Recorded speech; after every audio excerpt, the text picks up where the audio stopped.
60 seconds. All these questions are about TV? Do you hear me, people? I want caffeine This is only a test. now. Okay, Yeah, hi, Raul here. How many people do we have playing in this game today now? Playing by yourself? Well, how fortunate for us. Apparently there's nothing good on cable. Go ahead and type in your name. Oh, yeah. Do you want a 7-question tournament-length game or a full 21-question? Oh, boy. The theater where 30 Ed Sullivan seconds. almost... Okay, your buzzer is B, as in Bonanza. Yeah. If it hadn't have been 20 a car seconds. filled Is with... something wrong with the chroma key, or is Schmitty just holding his breath again? Ah, man, I can't believe we're at 20 already. Hey, when you know an answer, buzz in. If you don't, don't. But if you buzz, you only got a few seconds to pick one of the choices or you're going to lose cash, all right? 10 seconds. Good luck. 9. It started out okay because he's 7. Okay, let's get rid of that 5, desktop. 4, Let's go to 3. black. Civil War Battles of the Network Stars, coming this fall to PBS.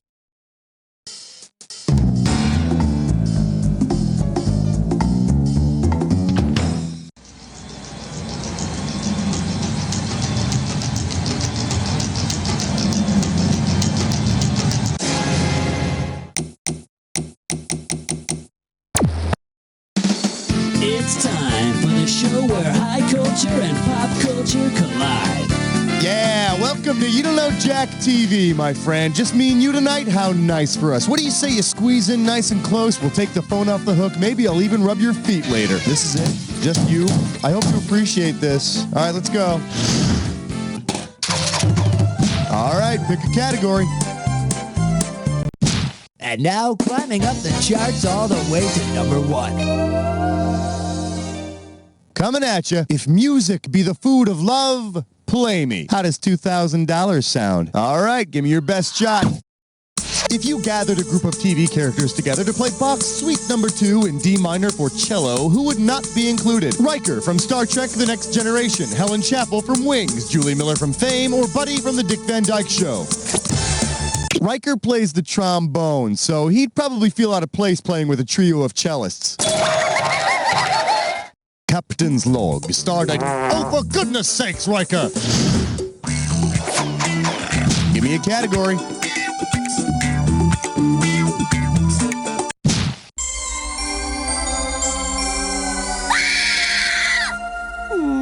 All right, give it up for, yeah, but can he assemble an all-star band? I got $2,000, says you don't know this one. Hey, kids, it's Howdy Doody time. If Ringo Starr had the same powers as the title character in The Powers of Matthew Starr, what could he have done for the Beatles? Had George Harrison fired, played his drums without touching them, killed Paul McCartney with a single word, or foreseen the band's breakup?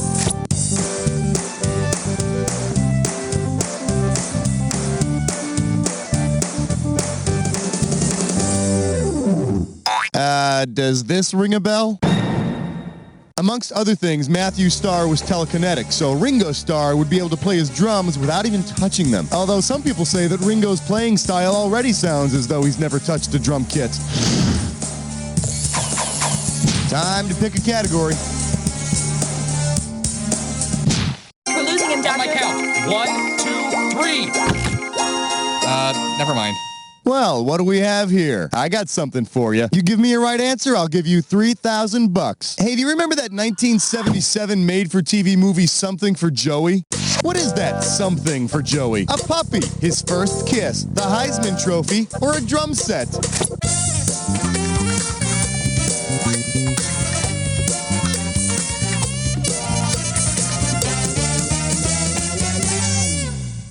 The correct answer is...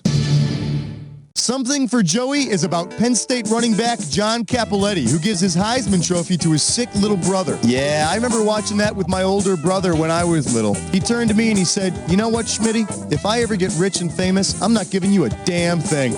I hate him. Throw me a category. Spotless window, shining floor, do it all with number 4. Here we have, who's him a whatchamacallit? $2,000 for a correct answer. Okay, you know how sometimes you forget an actor's name, so you just refer to them by their character's name? Like, instead of saying Bill Daly, you say Major Healy or Newhart's neighbor, right? Well, say you're describing Stephen King's miniseries It by telling your friends who the main characters are, but you can't think of their real names offhand. Which of these is not accurate? Jack Tripper is the architect. Judge Harry Stone is the evil clown. John Boy Walton is the novelist. Or Venus Flytrap is the librarian.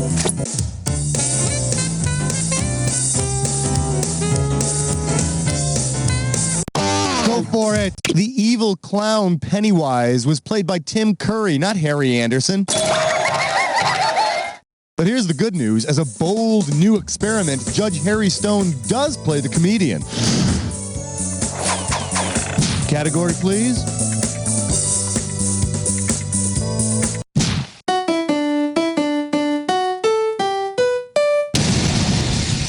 This one's called Give Me a C, a bouncy C. You get this one, you pocket $2,000. Okay, let's say it's karaoke night at the All-Star Lounge and all of your favorite TV personalities are there.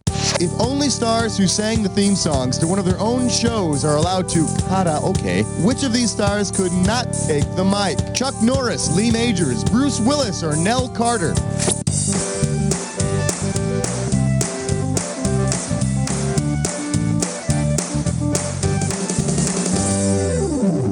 For the curious, here's the right answer. Although he fancies himself quite the vocalist, Bruce Willis has never sang the Moonlighting theme song. Now make sure you show up tomorrow night for the All-Star Striptease Night. I hear Demi's gonna be there, and I know you didn't see that movie. All right, I need a category. Yeah, way to choose that category. You're about to take a bite out of a this or dat. The category for this this or that question is tonight on a very special match game. My friend, I am going to read off 7 titles for you, and for every one of them, I want you to tell me if the show is a game show or a sitcom. As each one comes up, if it's a game show, press 1. If it's a sitcom, press 2. And to skip it, press 4. I'm going to add 500 to your score for a right answer, and you lose 500 for a wrong answer or one you don't get to. Okay, can I get 30 seconds on the clock? Let's do it. What's my line? Game show or sitcom? What's happening? What's going on? Anything for money. Anything for love. Spades. Last one, studs. It's the last one. That's all she wrote. Only one wrong. Pretty damn good, cowboy. Let's put that into your total. Well done, my friend. Let's see how... Time to pick a category.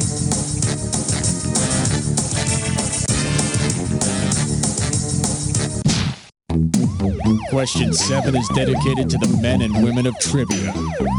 For your enjoyment, head cheese and cranky fathers-in-law. I'm going to give away $3,000 this time. So you know how Archie Bunker calls Mike Stivic meathead? Now how can I pass this up? Let's suppose his head is really made of delicious meat. Considering that the actor who played this All in the Family character went on to play Sam the Butcher on the Brady Bunch, whom would Meathead probably distrust the most? Stretch Cunningham, Tommy Kelsey, Barney Hefner, or George Jefferson?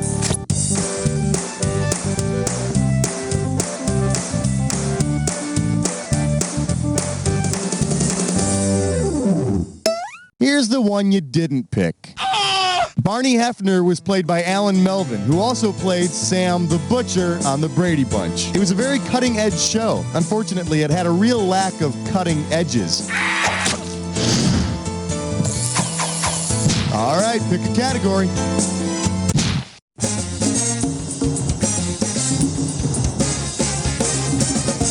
May I introduce, I promise Richard Dawson is not the right answer. You get it right, you get 2K. Okay, we're gonna do this question in like a Family Feud motif, all right? You gotta buzz in and type the most popular answer to get the cash for this question. You got it? Here we go. We asked 100 people we found hanging around the studio to name a TV game show host. Type in what you think the #1 response was.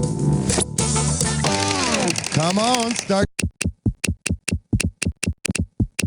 Alex Trebek. You know, I'd say Alex Trebek, but nobody asked me. Let's see. Show me Alex Trebek.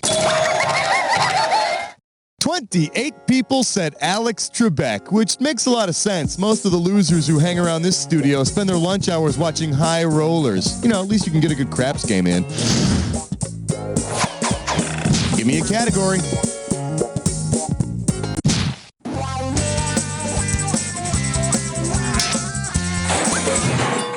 I believe this one is called Your Question Should You Choose to Accept It. $1,000 if you get it. Okay, let's say you received one of those mission tapes like they have on the show Mission Impossible. Which of these would you have exactly enough time to do between the end of the mission tape and the time that it self-destructs? Recount your knees, 1 per second. Catch 3 seconds of a Tony Robbins speech. Microwave a 5-second tofu power snack. Or reenact a 10-second space shuttle countdown. The mission tapes on Mission Impossible always self-destruct in 5 seconds, just enough time to reheat some tofu. Of course, depending on the size of your microwave, heating times may vary, and whatever you do, don't put aluminum foil in there. Good luck, Jim. Throw me a category. The following is a test of question 10. This is only a test. Open wide and get ready for Wash Your Mouth Out with Soaps. We're playing for $3,000 this time. Ready? Catch this. If the evil Mikos Cassadine had succeeded in his evil 1983 plot to wreak havoc on General Hospital, what would the hospital's patients most likely have been suffering from that year? Hypothermia, heat exhaustion, blindness, or diarrhea?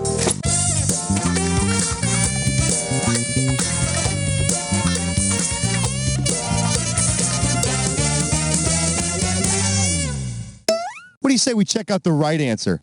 General Hospital's infamous Ice Princess plot from 1983 had Port Charles in danger of being sent into deep freeze by Mikos Cassadine and his freeze machine. So the folks would be suffering from hypothermia and hysterical laughter at the show's lame-ass plot lines. Who comes up with this stuff?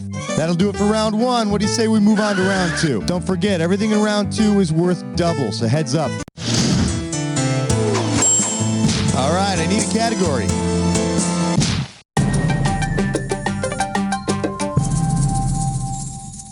And our special guest tonight, DeMonica Geller. This one can get you $6,000. All right, let's say that Monica from Friends is fed up with the emotional torment of Tom Selleck's character, Dr. Richard Burke, and decides to exact revenge on him.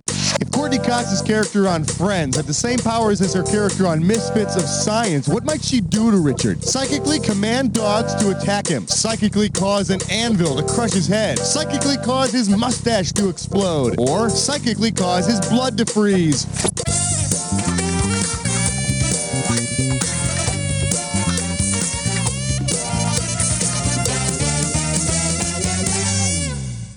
Well, you're certainly not psychic. Courtney Cox played Gloria the telekinetic on Misfits of Science. That Courtney Cox, always the adorable if somewhat freakish scamp. Category, please.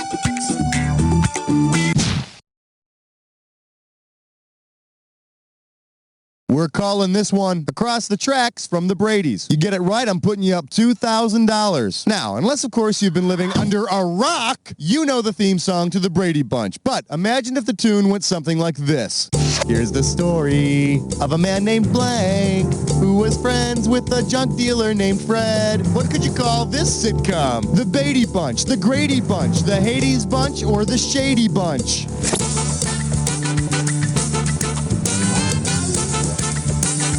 I'm talking about Grady Wilson from Sanford & Son. You know, if you think about it, Sanford & Son and the Brady Bunch are like two sides of the same coin, because they, well, okay, they're not. All right, pick a category.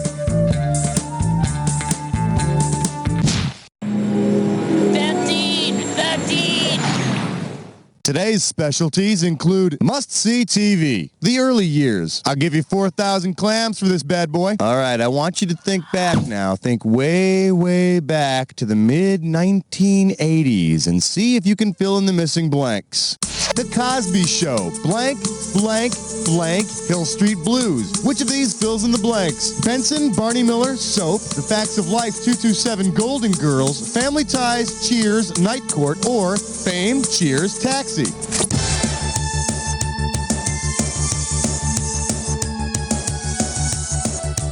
The Cosby Show, Family Ties, Cheers, Night Court, Hill Street Blues. You got a mid-80s NBC Thursday night lineup that rocks my socks, baby. And if you think I'm kissing too much NBC booty, let me go on record by saying that their Sunday night lineup during that same period sucked. Give me a category. Hey, bless smut with dime store. It is time for observations. Let's see if you can make some sense out of this gibberish category. Do not pass, go. Let's see how much of $10,000 you can win on this gibberish question. All right, listen up. Every second and a half, some of that cash is going to disappear. So if you want to win big, you got to move quick. All right, listen up and see if you can tell me what phrase this rhymes with. Sin? Dare me go bear the jail trouble. And don't worry about that question mark up front there, okay?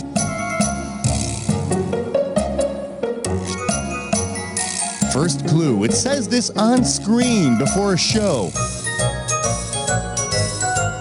It says it on screen to inform you of the sound quality. Last clue. If you're lucky, it won't be in mono. Look, if you really want good sound quality, you better hope you're one of those people who gets the show Sin Dare Me Go Bear the Jail Trouble. Yeah, you really don't get the true Different Strokes experience unless you hear what you talking about in stereo. Time to pick a category.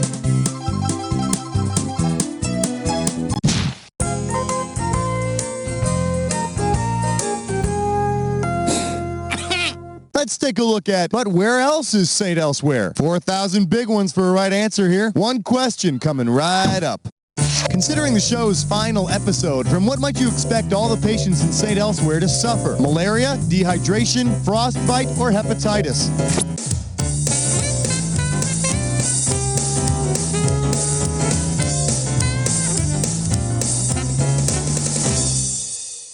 Let me show you what I would have picked.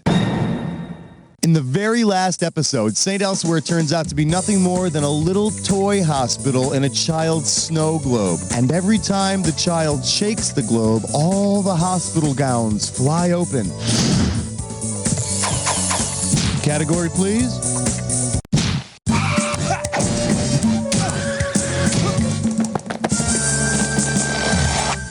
This category is known as I Love Lucci. You want $6,000? Give me your right answer. And now, your question.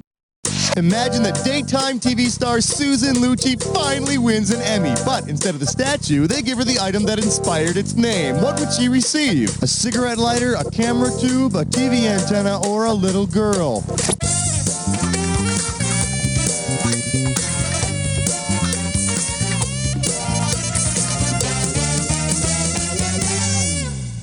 So you don't lose any sleep over it. The name Emmy comes from IMI, the nickname for the Image Orthicon camera tube, of course. I am so grateful to... Damn it, that thing is hot! Throw me a category.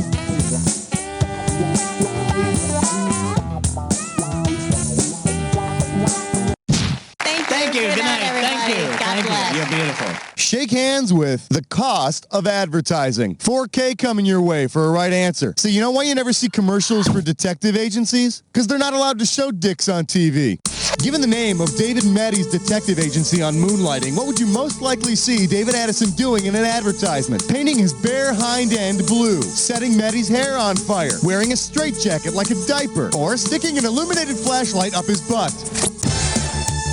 David Addison and Maddie Hayes are co-workers at the Blue Moon Detective Agency. And considering the actor who plays David, the ad would be perfect for Vanity Fair. All right, I need a category.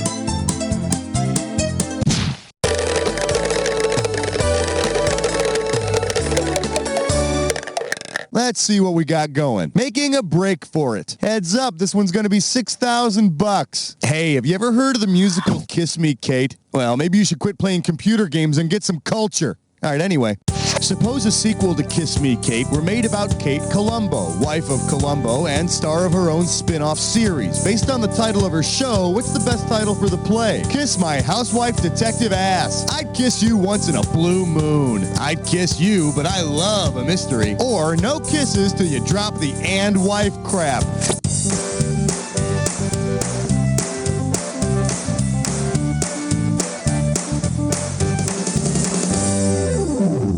Hey, if you got a minute, take a look at this. That Columbo spin-off starring Kate Mulgrew was first called Mrs. Columbo and later called Kate Loves a Mystery. Later in the series, she changed her name and never even mentioned a husband. I guess she got fed up with Mr. Forgetful Detective never hanging up his rumpled trench coat. All right, pick a category.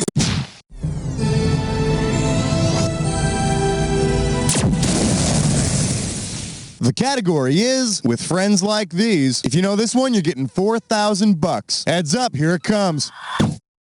If you combined the October 19th, 1953 episode of Arthur Godfrey and His Friends with Friends, what would you expect to see on the next must-see TV? Matt LeBlanc's underpants, Arthur accidentally punching Phoebe, the cast being fired on the air, or a test pattern for 30 minutes.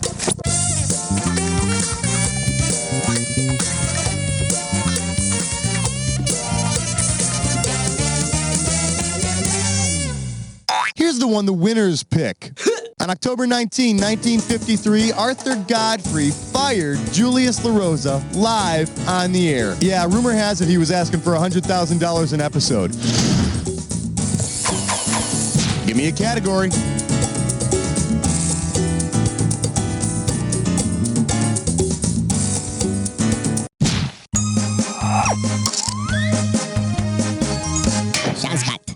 The category, having designs on women. $2,000 for a correct answer. See if you can wrap your skull around this.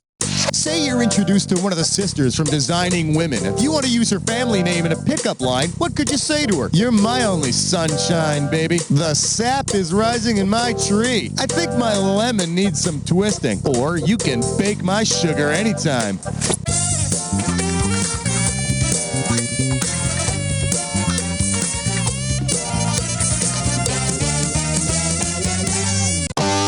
You're wrong, but don't get your lemons into a twist over it.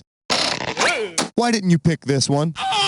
The family name of the sisters on Designing Women is Sugar Baker. And if that line doesn't work, try asking her to give you an estimate on redesigning your bedroom. Time to pick a category.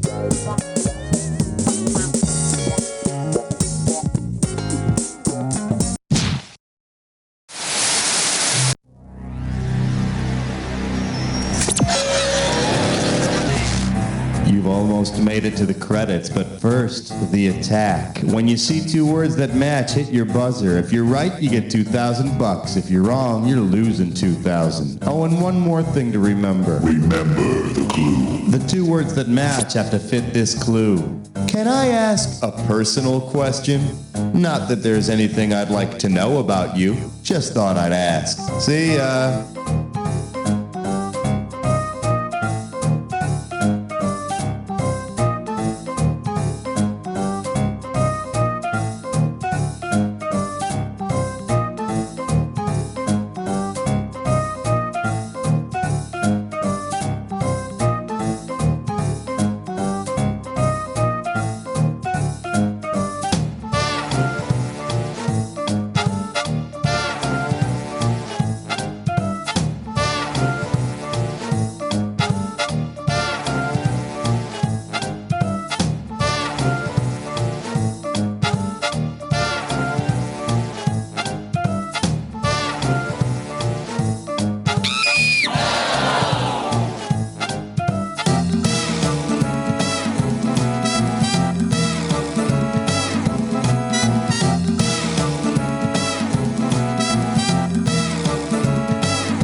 exciting game. It was a real thrill. You were the best player we've had by far. Now do me a favor, will you? Look to your left, now look to your right, now repeat after me.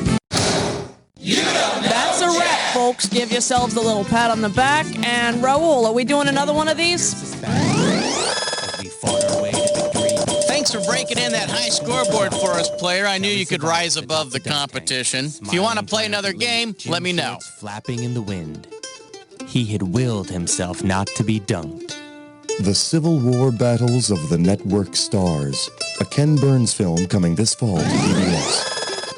Antifreeze. Don't drink that. Why? Because it'll kill you. Oh. This message brought to you by the United States Department of Condescending Paternalism. This week on Zenora, Queen of Battle, a journey is undertaken. Come up here, Janelle. You can ride in front of me. Hold me tight. But they must make haste. We'll have to gallop. Oh, yes. All on the next Zenora. My dearest Delilah, it is with heavy heart that I tell you I believe I shall never see you again. Today on the field of battle, I have twisted my ankle during the bike relay. But think not that I suffer, for Catherine Bach tends to me well. The Civil War Battles of the Network Stars. A Ken Burns film coming this fall to PBS. Well, good night, Jimmy. Ooh, excuse me.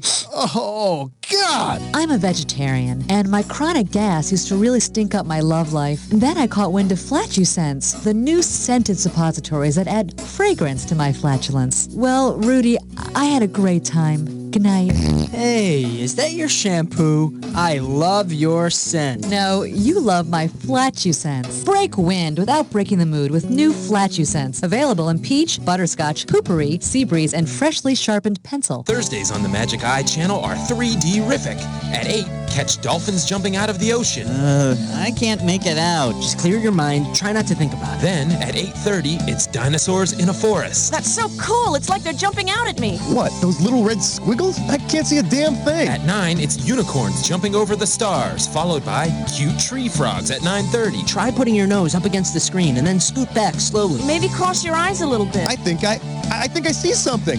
Is that Santa? Oh, Dad. There's something more to see on Thursdays. The Magic Eye channel. It's 3D-rific. Bye, Mom. I'm going to school. Hold on there, young man. You forgot your lunch. Oh, Mom, it's not peanut butter and jelly again, is it? Not today, Scooter. Today, you're getting splat. Splat? All right! Introducing Splat. Spreadable lips, anuses, and teats. Moms love it because it spreads like butter. Kids love it because it goes down easy. And best of all, Splat uses the parts of animals usually bound for the trash heap. And in today's waste-conscious world, that's important. Spreadable lips, anuses, and teats. Splat! The yummy alternative meat. Splat! Remember, if it spits, craps, or squirts, it's in there. TV producers looking for a way to spruce up a dying series? Well, now, for a limited time, What You Talking About Warehouse is offering that adorable child actor that your show needs at dramatically reduced prices. All children must go, and they're not just for sitcoms. Add a touch of wholesomeness to your soap opera. I love you. Oh, I love you too. I love you both. Aww. Listen to how one lovable addition can liven up a Vietnam miniseries. Look out! Charlie everywhere!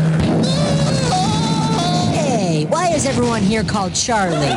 These precious child actors come in all shapes and sizes. Children with lisps, redheads, fat kids, annoying brats, twins, dwarves. So why let those final season's ratings get you down? Call What You Talking About Warehouse and you and your show can go out with a giggle.